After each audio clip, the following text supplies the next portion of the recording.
Thanks to everyone who's joined our councillors call this evening a bit early. We'll be starting at 5 o'clock, so if you just bear with us whilst we set up the call. Thank you very much.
Hello everyone, and thank you for joining our councillors call. We'll be starting in 3 minutes, so if you just bear with us, thank you.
Thanks very much to everyone who's joined our NEU Councillors Network call this evening. Just before we start, I'm going to explain some of the technical features on this call. On the bottom of your screen, you'll see a button that says View Subtitles. If you press that button, you'll be able to see live subtitles of this call in real time. If you press View Transcript, On the right-hand side of the screen, a transcript will appear that will allow you to see a transcript of this call.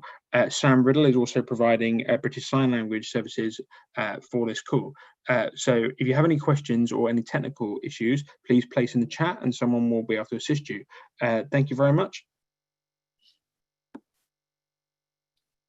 Good afternoon, everyone, and welcome this afternoon to the National Education Union's Councillor Network call. We are not only on a Zoom call today, but we are going out live on Facebook this afternoon as well. So thank you so much for joining us. We realise it's last thing on a Friday, but we hope that you'll find this afternoon's hour really informative, helpful, and that you can ask some questions of us as well. As Mike said, my name is Amanda Martin. I am the president of the National Education Union, and I'm just going to run through some housekeeping for the NEU Zoom call this afternoon. So firstly, we are recording, and because we like to use this to inform ourselves and our policies as we're going forward, we also record the chat and the Q&A in case we miss any questions or if there's anything that we feel we need to put into our own advice and information to go out to you as councillors, but also as our members. In the chat facility, you will find the National Education Union's behaviour code. Please look at that and adhere to that throughout the time of this call this afternoon. We are in webinar format, which means you will only see the panellists and the speakers this afternoon, but we absolutely want you to be involved. We have two ways of you doing that. One is the chat function where you can say hello, introduce yourselves, also ask for, as Mike said, any technical information that you might wish to know. In addition, we'll post links to our website or links to other things that we're talking about in there as they come up, so that will hopefully be helpful for you. And also there's the Q&A. If you want to ask questions, please ask them in the questions and answers button. Put your name and where you're from, and if there's a particular panelist you want to direct it to, please do that. If not, I as the chair will direct them to the panelists. We have today our tech team on board, and they are Dorothy, Lawson, Andy, Mike and Henry. So thank you very much to them. And thank you once again to Sam Riddle for doing our signing. So this afternoon, we are going to hear from a number of people on the panel, and then we are going to have some time for you to ask questions. So we are going to hear from, first of all, an introduction to the NEU Councillors Network. What do we do and how can you help? And that's Councillor Robin Hattersley. So welcome, Robin, this afternoon. Good afternoon, everybody. Thank you, Amanda. I'm Robin Hattersley, and I am one of the Northwest co-conveners of the National Education Union, along with Stephen London from Trafford Council. I'm also a Labour councillor in the Borough of St Helens and a trainee primary school teacher at Liverpool Hope University. Firstly, I'd like to thank everyone who's on the call for taking the time to discuss the importance of an education recovery plan, and thank Kevin and Mary for taking the time to run through the National Education Union's 10-point plan and the summer holiday local offer. As a future teacher and a young person myself, I appreciate the hard work that the NEU has been doing to provide clarity and support to educators and local authorities at this current time. St Helens Borough Council, like many councils in the North West, have high numbers of vulnerable and disadvantaged children, and this number has grown exponentially over the past 10 years because of Tory austerity. And the current COVID-19 situation has drew more attention to this and the importance of education for these young people. It is crucial that we begin to build bridges back into education for these young people over the summer break and to make September smoother for educators, parents and pupils. These bridges into education should consist of outdoor play, gardening and sport activities where children can interact with other children in a semi-formal setting. However, where should this take place? With restrictions on public buildings such as leisure centres and libraries still in place, councils cannot plan to use these facilities. In previous years, my council have used the leisure facilities for sports camps and play schemes, but this cannot be part of council's recovery plans until restrictions are lifted at a safe and sensible time. So the burden falls upon schools to volunteer their facilities for summer activities, and local authorities need to pull together resources to collaborate with these schools and to plan with community groups, businesses and other agencies to maximise educational opportunities for these young people over the summer period. A worry of mine in the coming months is that if we don't build the bridges back into education soon, the disadvantage and attainment gap will widen. And if this happens, we cannot let the blame fall upon local authorities and schools. Ofsted may be understanding in the first few months of schools reopening, but as the attainment gap narrows in places like London, North West schools will be questioning why theirs isn't narrowing as quickly. And the answer is simple. Although our vulnerable pupils are resilient, they need the structure and support that school provides them, and being without this safety net for the past few months is likely to have had a massive educational impact on massive educational impact on our children.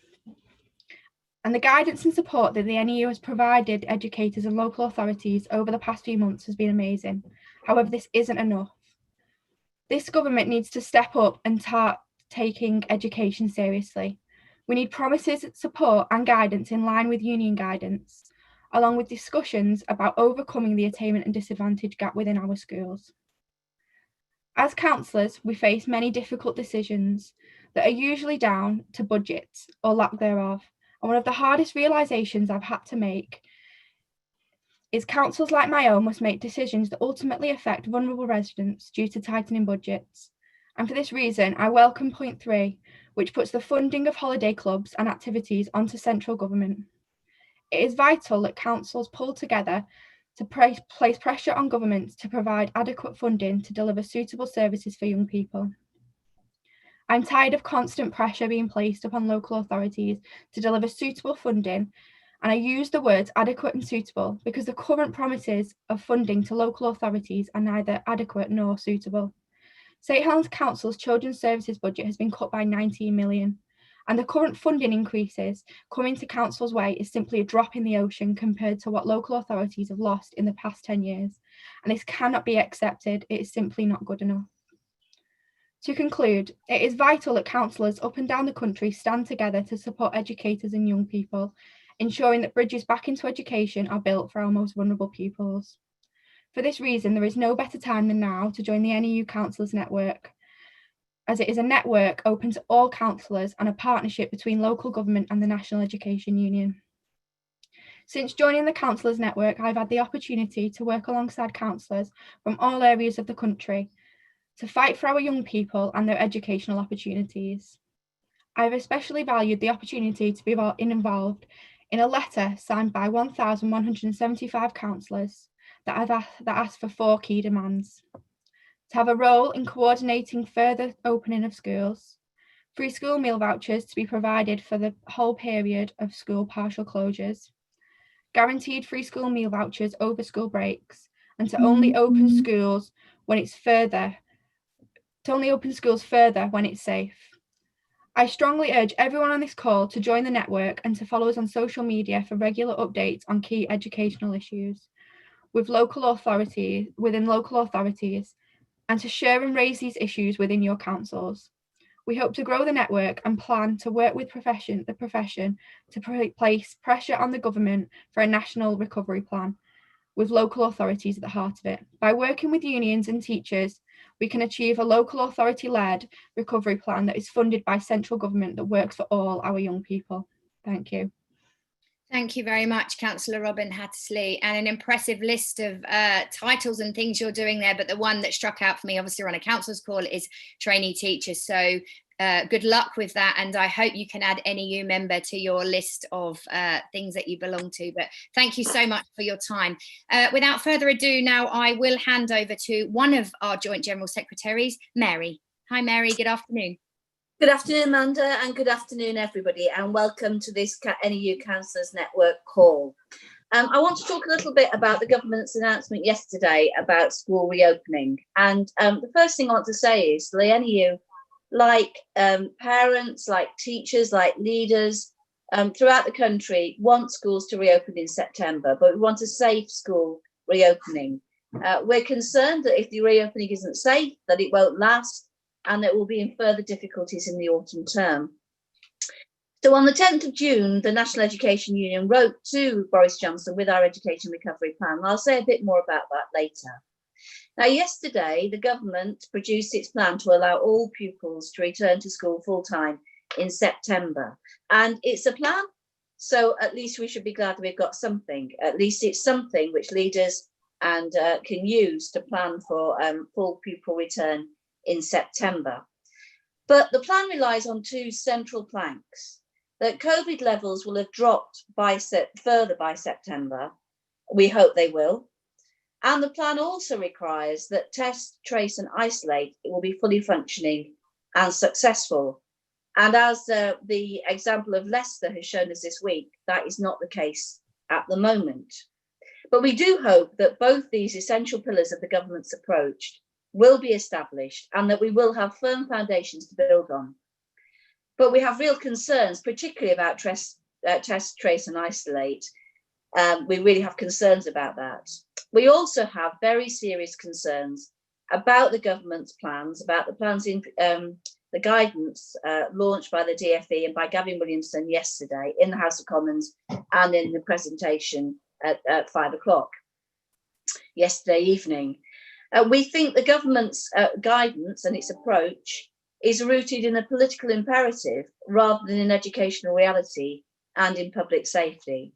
And we fear that there are some very, very important and really central facts that the government is treating really just as inconvenient truths.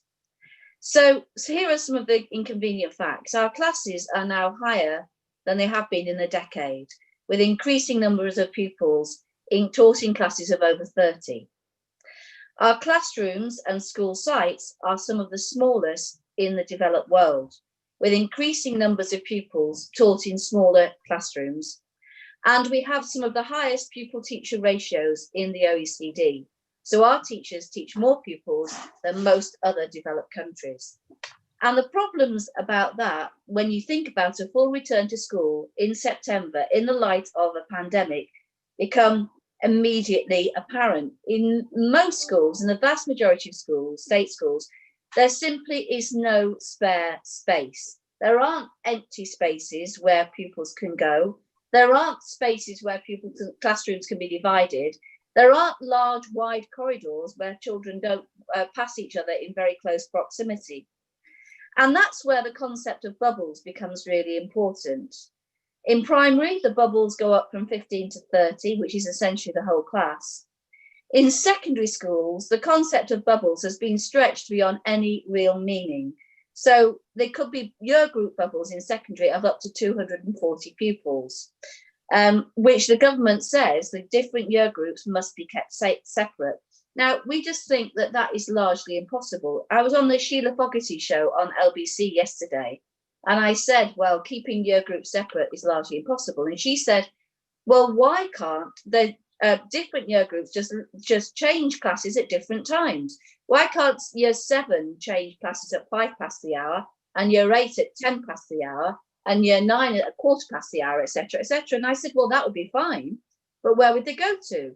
And she said, what do you mean? And I said, well, if year 7 leave the class at 5 past the hour, and they're going to go to a class, a form group in year 7, and going to go to a class which is occupied by a year 8 group or by a year 9 group, then all they can do is stand outside the classroom. And then when the year 8 or year 9 do come out of the classroom 5 or 10 minutes later, they'll break another part of the government's guidance, which is that there shouldn't be crowded corridors. It's simply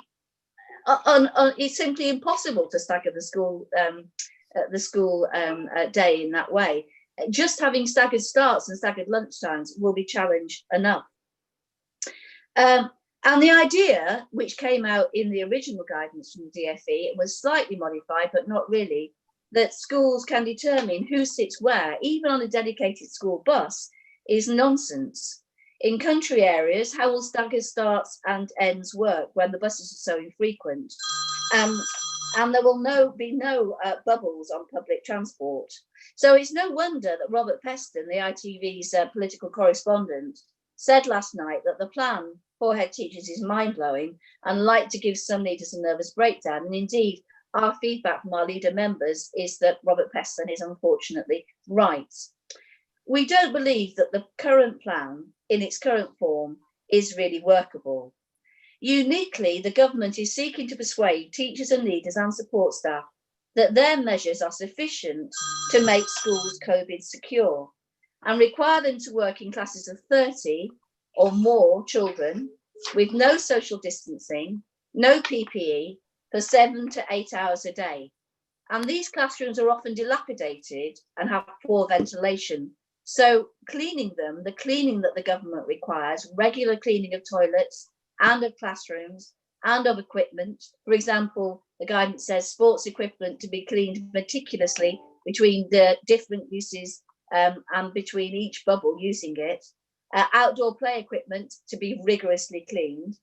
Where is this going to happen? Where schools are largely cleaned by low-paid workers for an hour in the morning, an hour in the evening, and schools are beginning to be given no extra money to do the extra cleaning. When Denmark mandated extra cleaning, schools were paid extra for the cleaning, and extra sinks were built in schools to enable the regular hand washing, which the government says it's required. Now, the danger is, and I made this point directly to Nick Gibb 2 days ago, the schools minister, the danger is that there will be outbreaks in schools, and that with the enormous size of secondary school bubbles and schools' inability to keep groups apart, that when this happens, hundreds of pupils will have to isolate for 14 days. We really hope that this doesn't happen, but we can't, Leicester shows us that we cannot say that it won't happen. And this has huge implications for education next year, particularly for children in year 11 and year 13. Now, when the Education Policy Institute, which is the major education think tank, reacted to the government's announcement yesterday, it said that the government needed a plan B that will allow all pupils to work effectively at home in the winter. All children, not just the current priority groups, must be given home access to IT, laptops, and additional provision for online tutoring as needed. And he said this will be expensive, but it would be even more costly to allow many children to make up the gap in their learning. And the National Education Union wrote to the government on the 10th of June, as the councillor speaking before me has said, with a 10-point plan for education recovery, in which we said pressure has to be taken off the school side. So we've got to look at the use of public buildings in order to take pressure off very crowded school sites and allow more social distancing. We said that teachers and supply teachers who have left the profession should be brought back. And in particular, as in Scotland, all newly qualified teachers are being guaranteed a year's work in schools. We know that newly qualified teachers in England are facing a really uncertain future because schools aren't hiring. So why isn't there a guarantee in England that schools will hire and keep newly qualified teachers for the first year? Because that will allow smaller group sizes and it will allow social distancing. We're very concerned that Ofqual's plans for GCSEs and A-levels are essentially do the same exams 3 weeks later. We don't believe that's appropriate. We really believe that you've got to look properly at pupil assessment and student assessment for GCSEs and A-levels to make those qualifications doable and to make them fair for those children who have not been able to work at home, not being able to access online learning. We're absolutely clear that we need proper plans for blended learning. That's plans for learning at home and at school, because in the event of a local outbreak with children isolating at home, they're going to need to be able to continue to learn at home. And we wrote to the government and said, really, that is a requirement. We're clear that children in poverty and young people need access, as the EPI said, to the internet, and they need laptops enabled to do work at home. And we're also clear that we would have less of a problem with online internet access and with the number of children who can't work at home if there were fewer poor children, less endemic and systemic rates of childhood poverty, which by this Christmas is likely to rise to 4.5 million children. Finally, we think it's a really big ask. The guidance says that teachers should stay 2 meters apart from their pupils. We think that's just impossible in the early years. And in classrooms our size, with the number of pupils, that's impossible. It says that pupils, particularly older pupils, should attempt to stay 1 meter apart from each other. Again, in schools our size, with classrooms so small, we think that is largely impossible. So our fear is the government has come up with a plan which is designed not with England's schools in mind, not with England's pupil numbers in mind, and not with our pupil-teacher ratios in mind. We fear, despite us all wanting the return to school in September to be a great success, we fear that that will create huge problems. And we want the government to take our plan seriously because we think in the end, it may well be needed. Thank you, Mary. Thank you very much. And please start bringing your questions in now. But before we do ask any questions, we're just going to hear from three councillors who are going to give us an insight into their world. And we are going to be hearing from Judith Blake, who is the Labour leader for Leeds Council. We are going to be hearing from Lucy Netzinger, who is the LGA Lib Dem group leader. We are going to be hearing from Councillor Antoinette Ramble, who is a Cabinet Member for Education, Young People and Children's Services in Hackney. And we're also going to be hearing from Vix Lothian, the Green Party Education spokesperson. So I'm going to be coming to Judith first. Welcome. Good afternoon, Judith. Good afternoon, everyone. And it's great to be on the call and to see so many members from right across the country representing a whole range of different backgrounds, different experience. And can I just say to Mary, well done for keeping going. You've suffered an incredible onslaught over the last few weeks, and I've been I had the privilege of being on different calls with you and really know what you've been facing. So, you know, from all of us, keep going. Just to say, from a local authority perspective, you know, for the last 10 years, I think we've been facing an onslaught from an ideological point of view to really distance councils having any involvement in education at all. And suddenly we come into a crisis situation and all these expectations are then put back to councils. And I think that's something that we would actually welcome, but of course we haven't got the necessary resource or the powers that we need to be able to fulfill the role that we would all love to play to our fullest potential. You know, in England, we're living in the most centralised country in Europe, and I would say that the Department for Education actually probably is in very good competition for being the most centralised department within government. And the idea, from my perspective, that you can run schools from Whitehall has to be one of the most nonsensical ideas that we've ever had to endure. And I pay tribute to all of those councils out there who have, against all the odds, kept an education function, recognising just how important it is.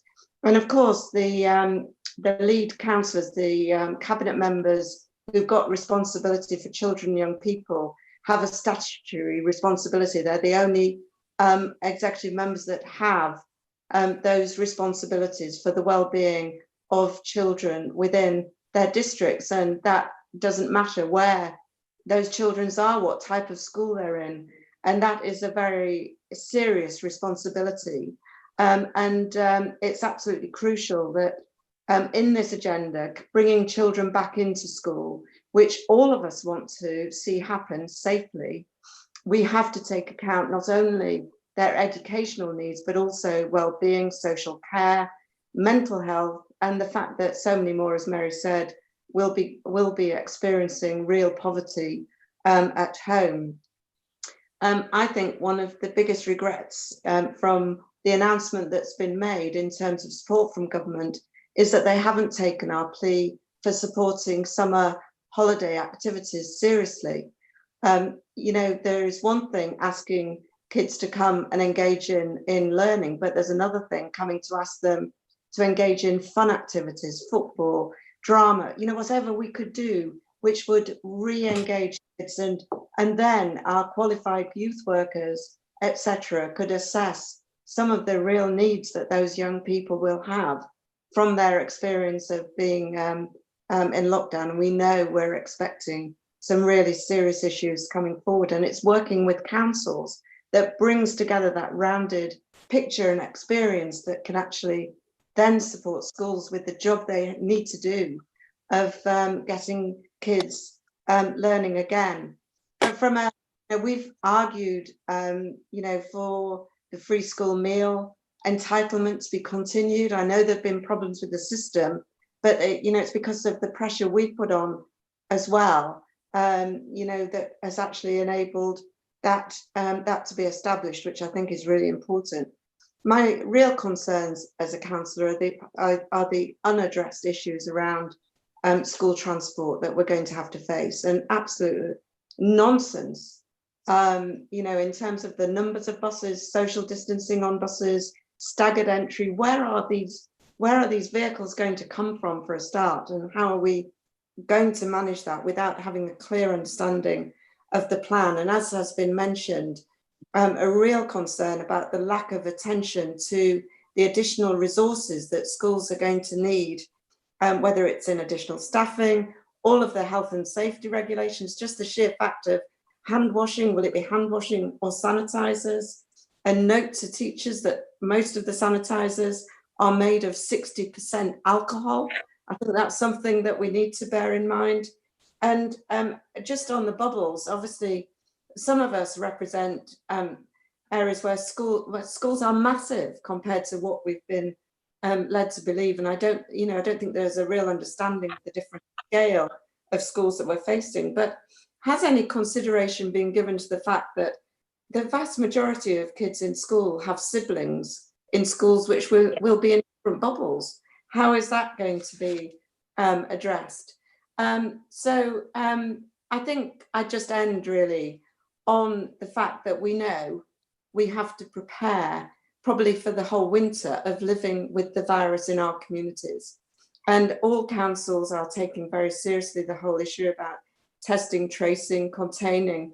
And actually, my chief executive has been involved in putting the local authority perspective into government, and actually has made a lot of progress in getting central government to understand what, you know, what local authorities can bring and what we need to be able to do the job. So whilst it's still far from perfect, we are making some breakthrough in recognising that it has to be done locally. And obviously we're trying desperately to avoid further lockdowns coming back into place. So a lot of work to share on that, and very, very happy to do that. But we have Zoom calls with our head teachers in Leeds, over about 200 head teachers. And there was one today with Dr. Butler. I don't know if any of you have come across the work that they've been doing around how we actually live with the virus, and the fact that a second peak is very likely, and how we can move forward with confidence. Things like using outdoor space more in schools, keeping windows open. What about the heating bills? Face covering, all of those things, and just basic health and safety matters. A huge agenda of things that we have to cover. So a massive agenda, but just to reassure, you know, that all the unions on the call, and thank you for everything you're doing, that as councils, we're here, we want to step up, and we want to work with you to make sure that we achieve our objective of safely returning all children and young people to education across the sectors, early years, schools, FE as well. Thank you, Judith, very much. And I was going to save this to the end, but Joyce McCarthy, you noticed exactly what I noticed. It's always been an honour and a privilege to be the president of the National Education Union, to serve on panels, and you are exactly right. This is a union and a political panel full of just women. The NEU do what they say they do, and we push women forward in the union movement, and we like to promote our women councillors as well. So you are all welcome, and I think, yes, we should be appreciated for that. So thank you very much, Joyce, for pointing that out. Thank you, Judith. Lots of things to consider then, and I'm sure when we come to the questions there'll be very many things for us to discuss. Next, I'm going to be bringing in Lucy Nessinger, and she's the LGA Liberal Democrat group leader. Welcome, Lucy. Good afternoon. Thank you, Amanda. I'm going to have to correct you very slightly. I'm our group leader on the Children and Young People's Board, not across the whole. And I'm also a councillor in Cambridgeshire, and until recently a teacher. So I can see this from all sides of the equation. Brilliant. And my goodness, there's an awful lot for teachers to have to be dealing with at the moment, and for schools to be dealing with. First of all, I'd like to say that I agree with everything that Judith says about the role that councils the way that councils have been pushed out of education, but suddenly when there's a crisis, we're expected to step back in again. And my goodness, councils have done that. They have done it incredibly well. And the way that councils across the whole country have worked together with schools to try and support schools in the impossible position they've been put in has been fantastic. But it has really highlighted the failures in the way that the system at the moment is working. The second thing I want to say is just how amazing our young people have been across this country. They've been dealt such a rough deal over the past few years. They've been utterly ignored on climate change and Brexit and a whole load of other political issues.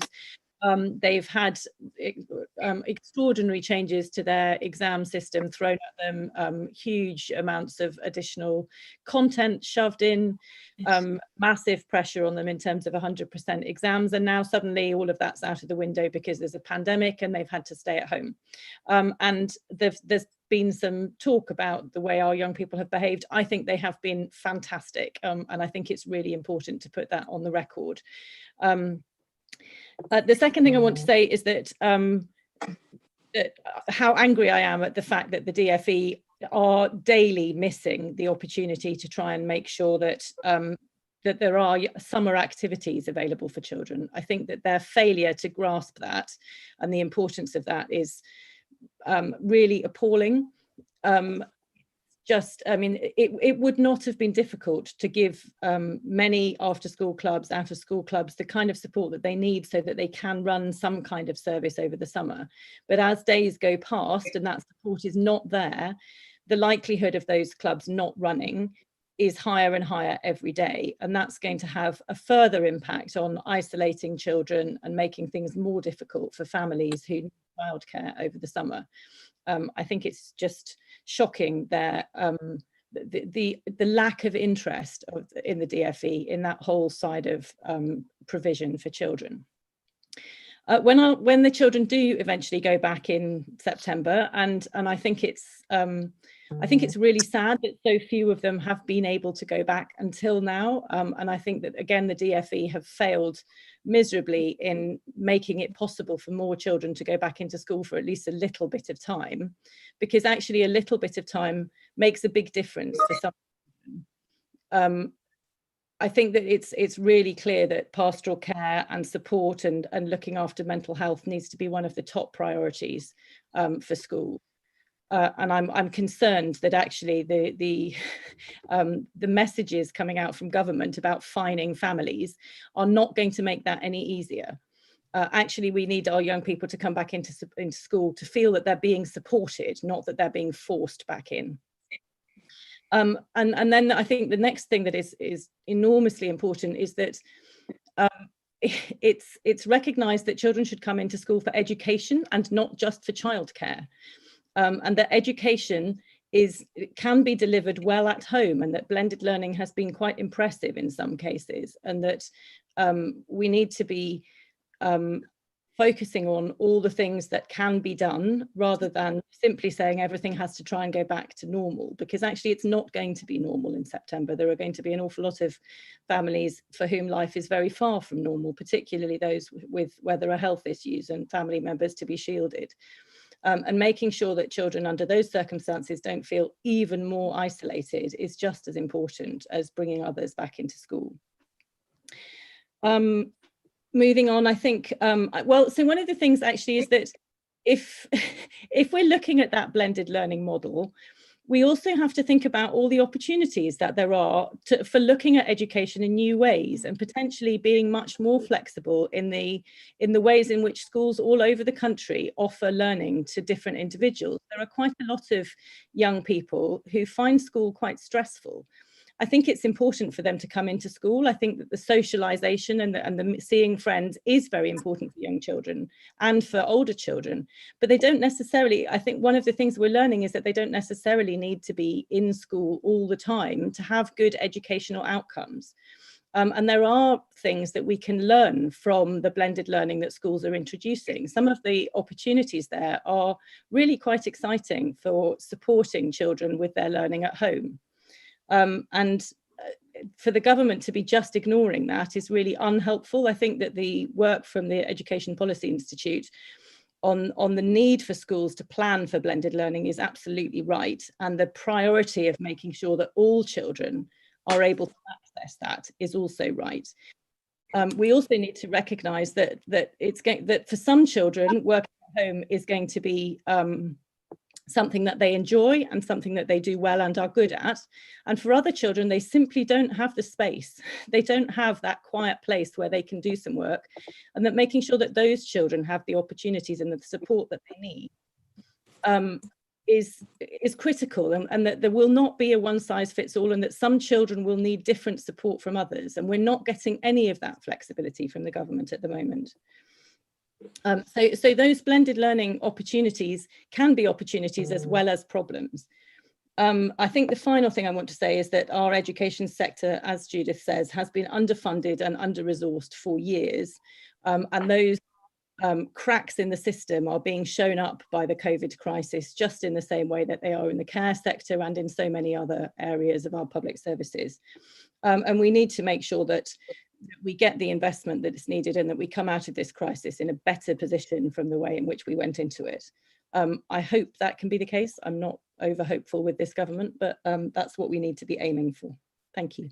Thank you, Councillor Lucy. And you know, some really good insight into the difficulties of local government and realising the impact that this is having and the various things you're having to juggle. Okay, next up is Vix Lothian, who is the Green Party spokeswoman. Welcome. Hi, thank you. Thanks, Amanda. The aim of this session being working together as part of a national recovery is critical, but sadly I think this government are failing in too many ways to work with other people, not just political parties, not just the unions, but clearly the local authorities as well, in order to build an effective recovery. I'm a secondary school teacher and an NEU member, and I'm a parish councillor. And I can see that the real heroes that we've had have been in our local communities, our local voluntary groups and our schools. And this task we've got ahead of building back better is absolutely huge. The NEU's 10-point plan is spot on. There's so much that's good about that. There's really clear, really bold and really progressive. However, in some respects, it doesn't go far enough. For once, we've seen Green Party policies through pressure and through a horrendous crisis being put into place in some of our schools. Classes of under 20, 15, that's Green Party policy. Scrapping SATs, scrapping baseline tests, Green Party policy. Outdoor learning, Green Party policy. So many opportunities to focus on learning outside of a prescribed national curriculum, Green Party policy. That's why our national education funding and recovery plan has got to go even further. And it's so disappointing that the governments have sectioned this just into education, because you can't section this off into a brief cabinet role. You've got to work across ministerial roles outside of Westminster, and you've got to put a lot more funding into that recovery across different units. So it's not just an education issue. Young people who are leaving education, year 11, year 13, they have lost so many opportunities for employment, so many opportunities to travel, so many opportunities to study. We need a recovery programme for the under 30s. Schools don't exist in a vacuum. The cuts to our leisure and sporting facilities, and particularly the arts industry, that needs a big recovery plan, because that's going to have a huge impact, particularly on the creative subjects in our schools. And Boris Johnson this week made a commitment for build, build, build. I welcome that. As a parish councillor, I spent 2019 focusing on securing priority building programme 2 funding for our village primary school, a Victorian building with water coming through and so on. It's welcome news, but at the same time, building where? On what green spaces? Getting rid of newt counting means getting rid of wildlife protection. So we need a recovery programme for the environment too. And the SEND children, our special schools, they cannot be lumped in with all the other schools. They've got real specific needs. Our autistic children, that has been completely overlooked. And it's the local authority that unfortunately are going to have to try and find ways in which to support, because the government clearly aren't. And finally, the blended learning at home. We need the technology, we need the laptops, but it also shines a light on how we need the spaces in the school, in our housing. The houses that some of our young people are having to learn in just do not have the space, the quiet space, and some of them are just not fit for habitation in that way. So we need a national recovery plan for local councils and for the housing. Our local authorities have a huge amount of briefs that cover so many of those issues, which affect all our families and all our communities. The local councillors have such a huge responsibility, and the government are not reflecting on that enough in terms of investment and funding, which needs to be opened up. I know it's quite optimistic of me, but I think a national recovery plan for education based on the NEU 10-point plan lines, plus Green Party education policies on class sizes, ending over testing, outdoor learning, and the local authorities with investment can look at housing, green spaces, SEND, and the youth offers, which have been drastically cut by national government cuts. If we can work together like that, that's exactly the sort of recovery that we should be able to do. But it requires much more support and recognition and honesty coming from government. Thank you. Thank you very much, Vix. Some really clear ideas there, and yep, some of those contained absolutely within the 10-point plan as you go into the more detail. Last but absolutely not least is Councillor Antoinette Ramble. She is the Cabinet Member for Education, Young People and Children's Services in Hackney. Good afternoon, welcome. Good afternoon, thank you, Chair. I was just thinking that if working together was a test for government, they would be in a lot of trouble, because actually the first test is how did you respond to children in learning during COVID? Well, they were slow to listen, slow to plan, and slow to respond. So they failed the first test. So, okay, let's look at mocks then. What's the second test? Well, the second test is about how we get all children back to school in September. Well, actually, they've failed that test as well. If there was a third test for government, are children at the heart of the decision making when we're talking about learning in schools? They have failed again. In all of the decisions that government has made, and every time you hear them talking about children, there is no discussion around health and well-being, no real in-depth, integral discussion about their learning. It's more around recovery, and actually looking at the financial recovery of businesses and getting adults back to work, and then schools and children being an afterthought of actually, in order for more people to get back to work, we have to have schools open. I think that the pandemic has put us in a situation where we can really reevaluate what's going on in our schools, because actually we've had to go from a model that's really focused on exams. Exams have been scrapped this year, and it's all assessment focused. So there's a real opportunity to reevaluate what we're doing in our schools alongside that. Any recovery plan has to focus and feature the health and well-being of children, staff, and parents. That has got to be the foundation, because actually what you've noticed is that schools have become, again, the centre hubs for local communities in the work that they're doing. I know that many of our local schools weren't just providing free school meal for a child. Some of them were developing school parcels that could feed the whole family, because teachers were telling me they didn't feel comfortable a child sitting down at a table eating and then feeling bad because they couldn't share the food with the family. I think Mary was generous with the government's plan. The NEU has set out a clear recovery and national plan. Government haven't done that. I think they need to form a task force with teachers, unions. They need the voice of young people and the voice of parents and local authorities around what should that national framework look like. And that national framework has to come and take into consideration transportation, bridging the gap, the digital divide, the logistics within the system, and training for teachers. I mean, I used to be a teacher. I've been out of the classroom over 10 years ago. I was a nursery nurse before that. And while I've got an understanding, I do not pretend that I understand the challenges a classroom teacher has today. under the impact of COVID. We can't make assumptions that when we're talking about supporting children at home learning, that a teacher's just going to know what that looks like. I've not heard government talk about training. I'm very concerned about that. We've got to think about that. We've also got to think about how we support parents in all of this. Parents are dealing with homeschooling and having to work and are carrying immense amount of guilt around with them because they are equally concerned about learning. We have to think about the gap. Some data is saying that actually there could be up to a 75% attainment gap. And research from the National Foundation of Education Research is saying that when they spoke to head teachers, they believe only a third of children are engaging with the learning.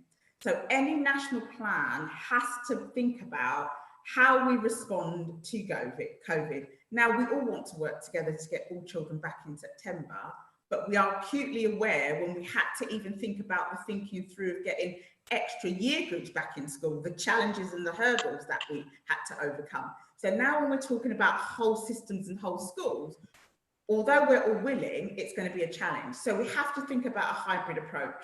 What does it look like when all children are back? And great if that happens, but if it doesn't, what does that offer look like with some children at school, some children at home? What does that mean in terms of our teaching capacity? What does that mean in terms of the digital divide? In Hackney, we've just been given out our laptops, but we don't have enough dongles to go with all the laptops.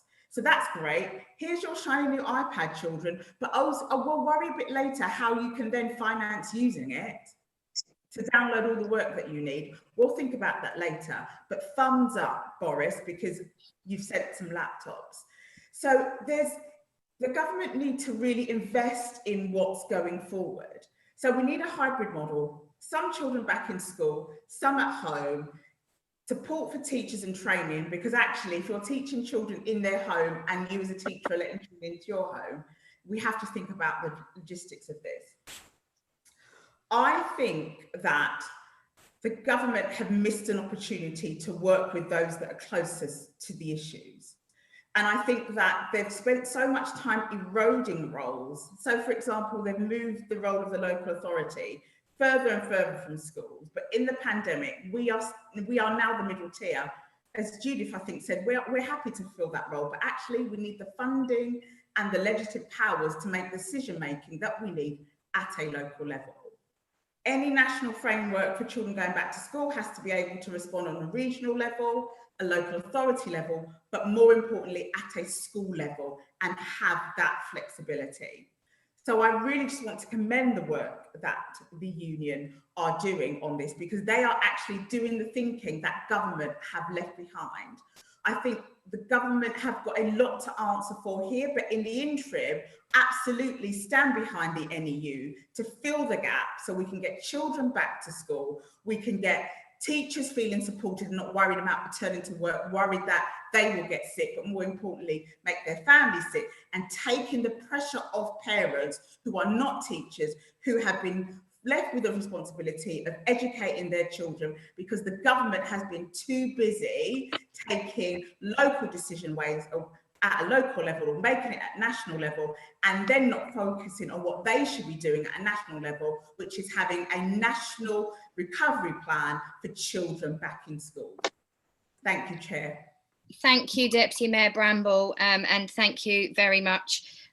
We agree. We think there should be a task force. It's what we've been asking for since lockdown started. It's what's happened before in other countries that have been successful, such as Denmark, going back.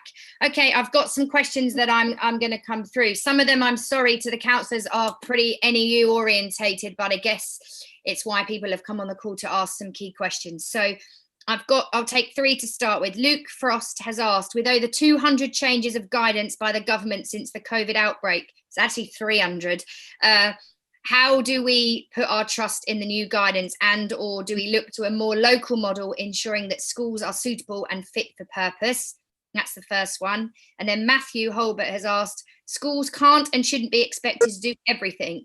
As part of a holistic education, does the government also not need to urgently refund the youth service and youth workers? And I know that was touched on. And Catherine Arnold, Are the NEU lobbying the government around additional mental health support funding that will be directly needed within our schools post-COVID? And in fact, I'll take those three first. So Mary, can I come to you first? Yes, so I'll answer those quickly. So Luke's question, can we trust the government guidance?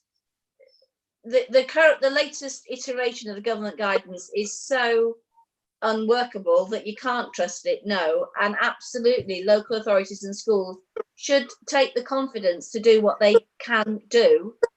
And that will mean, you know, for many schools that they cannot have all children fully back in September. Now, the government's making threatening noises about that, but in the end, they won't be able to, you know, carry out their threats. If it is just simply impossible to follow the DfE guidance, poor though it is, with and to have all children back, then that is just impossible. And schools and local authorities and local areas are going to have to be looking at that. And that will be the case if there's a second spike, or unique circumstances will have to be thought through. So yes, you should have the confidence to be looking at what is possible in your area and making those arrangements. And I think what Antoinette, it's the first time I've ever been accused of being too kind on the government.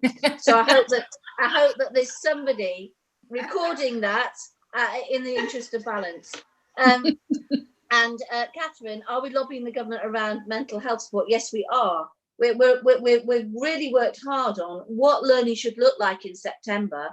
And in particular, we think that many children will have suffered trauma. We're asking in our plan for a national programme of support and counselling for children in all schools, because some of them will have been through extremely traumatic experiences. In particular, some of them will have relatives dying. Some of them will have suffered some terrible things happening in their home, and they need support, and they need mental health support, but social support, emotional support, in order to deal with the trauma that they've been through. And we've said, yes, as a holistic education, we should be looking, particularly in the summer. I think Judith mentioned this particularly around youth workers and around a proper, serious summer holiday offer, which is what the NEU clearly asked for in its recovery plan. Thank you. And just to add on that to something that Mary said, just to cover the rest of Matthew's question, and that was absolutely, we believe that our 10-point plan should be funded in the same way as the jobs recovery programme. This is not a skim. You can't skim this. It's got to be done properly. And if the people that stood there and said vulnerable kids and our kids' education matter, then they need to start putting the money where their mouth is. And that's what the NEU believe in their 10-point plan. I've got two questions now, and I'm going to come to each of the councillors for kind of a 1 minute, 2 minute feedback on those questions. So I'm going to ask all of you this question. So there's two of them. So firstly is Lavina O'Connor. It is clear that the government has been trying to force a wedge between teachers, parents, the public and the NEU. You might not know, but the NEU has been mentioned at least 3 times now in Parliament. So that's interesting. Now more than ever, we need the union. What more can we do to support this union going forward, and obviously other education unions? And then Mike Roberts, the LGA all group agreed that the shortfall in councils was the need for another 6 billion, but the government gives us 500 million. So how are LAs going to square the circle? What about the growing inequality, as Marmot was saying last week at the LGA, and those who suffer inequalities are facing a worse situation, whether in cities or outside? So I'm going to come to the councillors and Vix for all of those, and I'll start with you. Deputy Mayor Ramble, first. Thank you. You're right. The LGA has identified there is a gap in terms of what local authorities and schools need for education and actually what the government's giving. You've also got to remember schools are going in before the pandemic in a deficit. Remember, money was already coming away from schools. Schools were having to let go of teaching assistants. They've had to have teachers that were history trained, teaching geography. So on the caveat of that, they are receiving additional pressures. And you're right, we just need to keep lobbying government and reminding them of that gap. I think that Robin will set out how you can support the NEU. Just going back to the point before about mental health, That is so key. The quick thing that I keep saying is that we normally say to each other, how are you? And we all say we are fine. There is nothing fine about living through a pandemic. Children are going to go back to school. Some of their teachers, some of their friends will not be there because of this pandemic. That is not an easy or straightforward thing to be able to manage, and the government needs to fund that. And also for teachers, I think it should be mandatory. Even if you go to a session and you find that you're okay, teachers are having to deal with a lot in all of this, and I'm really concerned that their health and well-being hasn't been talked about enough. Thank you very much, Deputy Mayor. Councillor Robin Hattersley, thank you. Did you like to come in and kind of give us a summary on those questions?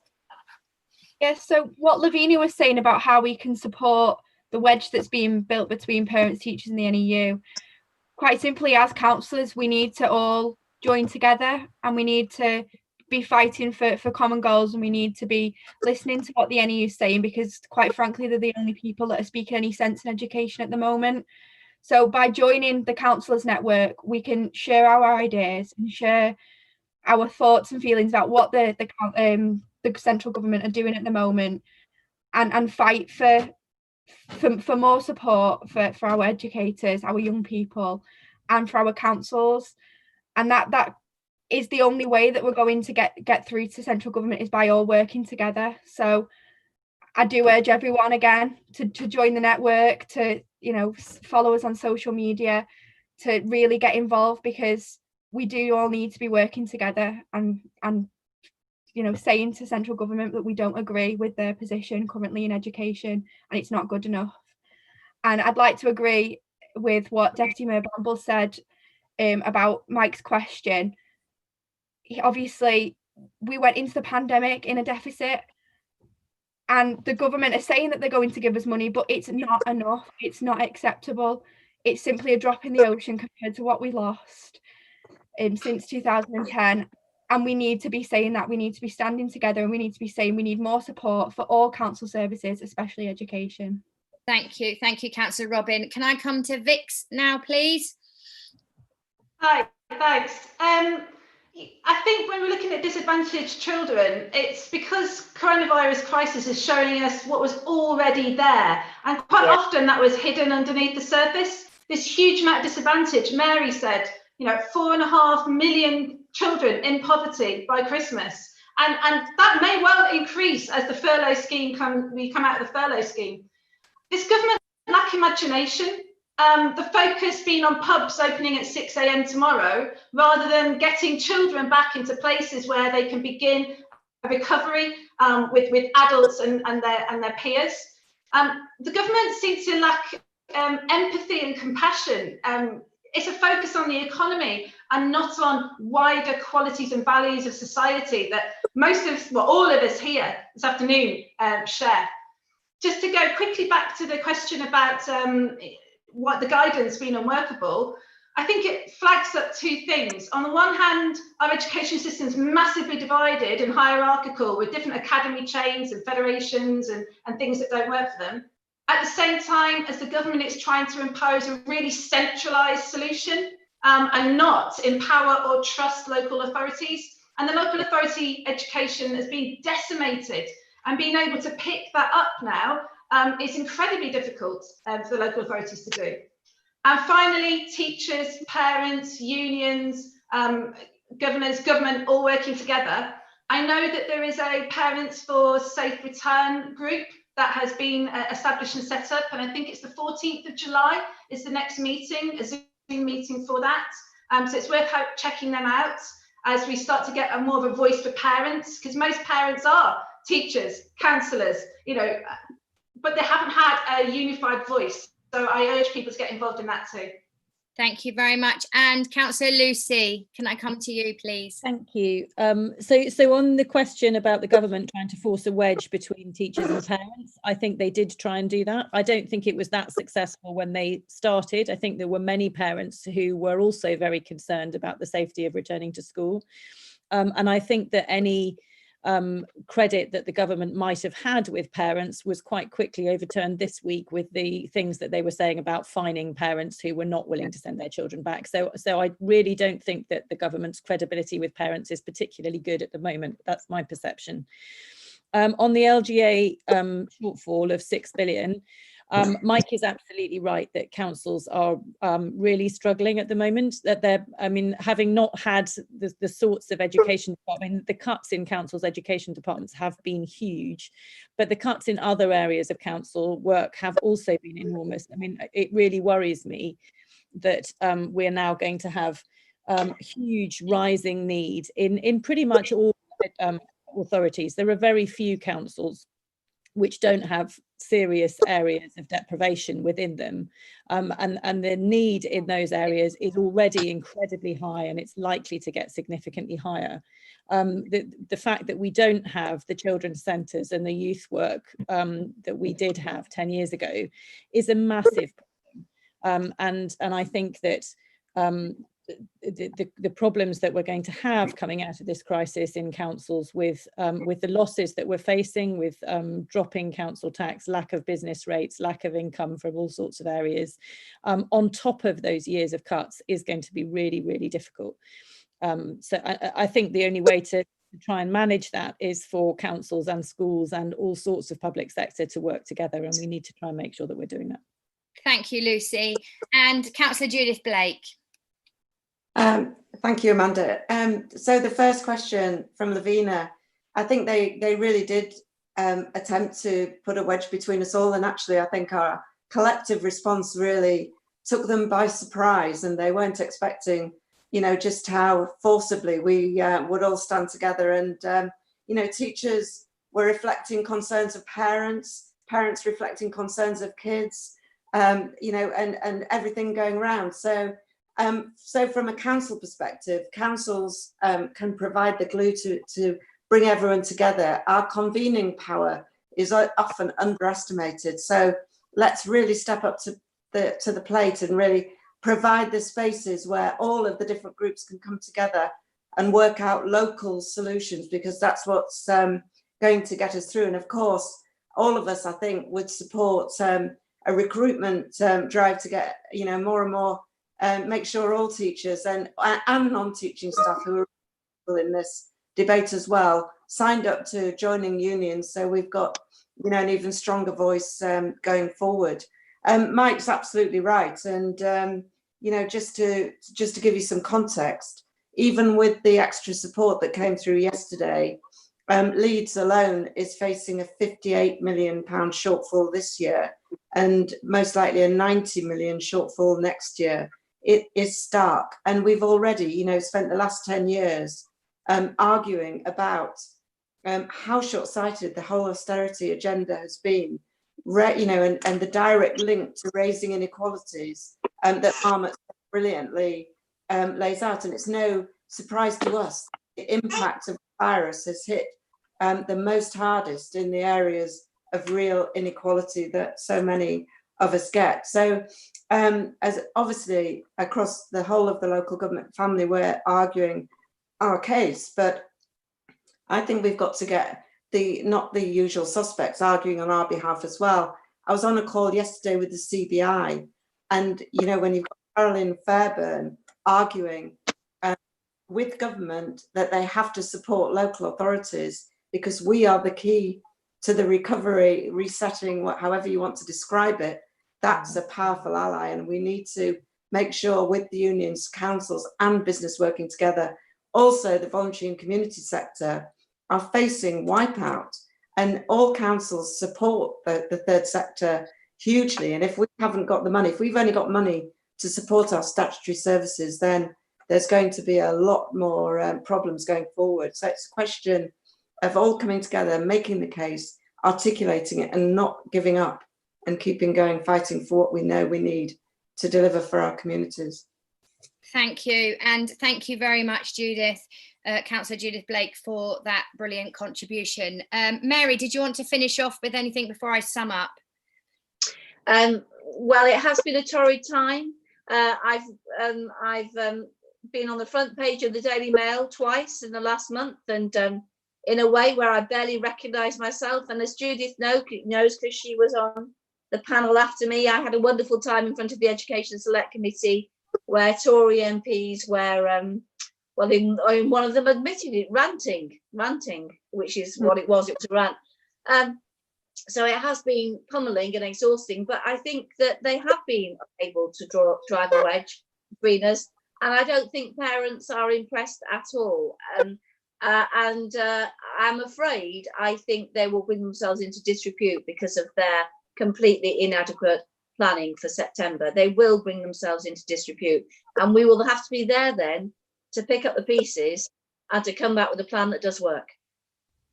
Thank you, Mary, and absolutely echo. And as the president of the National Education Union, I believe that we have absolutely acted on the right side of history, what's done right for the pupils, the communities that you all serve.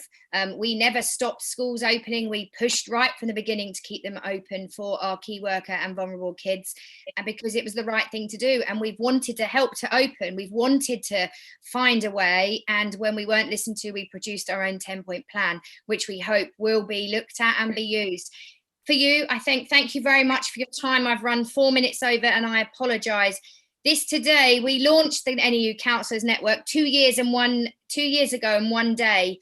So, and since that launch, we've had 4,000 councillors sign up. So that is absolutely brilliant. At the moment, we've got 1,000 followers on Twitter.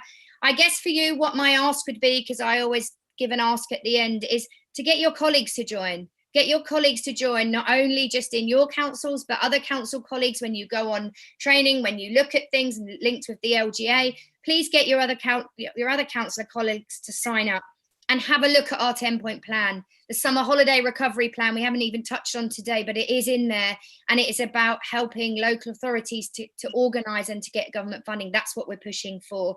So have a look at the 10-point plan, how that can work. Work with people in your area, work with your local unions, work with your NEU, find your NEU representative and get them to come along and have a conversation with your councillors and with your groups. If you can't get it, if your council is against that, then get it in your own political groupings and get someone to come along from the union to have a conversation about what our 10-point plan looks like.